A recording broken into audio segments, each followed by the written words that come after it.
দেশের শিক্ষা খাতে বড় সুখবর দিয়েছেন শিক্ষা ও প্রাথমিক ও গণশিক্ষা মন্ত্রী ডক্টর আ.ন.ম এহসানুল হক মিলন। তিনি জানিয়েছেন, সরকারি প্রাথমিক বিদ্যালয় এবং বেসরকারি এমপিওভুক্ত শিক্ষা প্রতিষ্ঠান মিলিয়ে 1 লাখের বেশি শিক্ষক নিয়োগের পরিকল্পনা রয়েছে।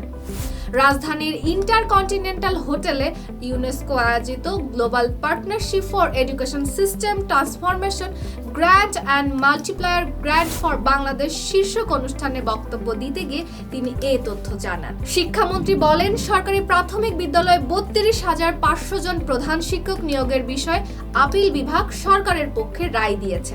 ফলে দীর্ঘদিন আটকে থাকা এই নিয়োগ প্রক্রিয়া এখন এগিয়ে নিয়ে যাওয়া সম্ভব।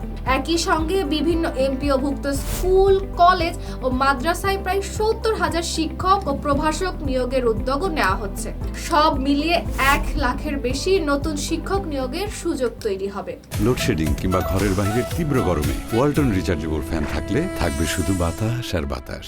উচ্চ মাধ্যমিক পর্যায়ে শিক্ষার্থীদের ঝরে পড়ার হার এখনো উদ্বেগজনক। প্রায় 5,44,000 শিক্ষার্থী ভর্তি হলেও তারা এইচএসসি পরীক্ষায় অংশ নিচ্ছে না। সাধারণ শিক্ষায় প্রায় 33%, কারিগরি শিক্ষায় 54% এবং মাদ্রাসা শিক্ষায় 44% শিক্ষার্থী ঝরে পড়ছে। শিক্ষামন্ত্রী শিক্ষা খাতে বরাদ্দের অর্থ যথাযথ ব্যবহারের ওপরও গুরুত্ব আরোপ করেন।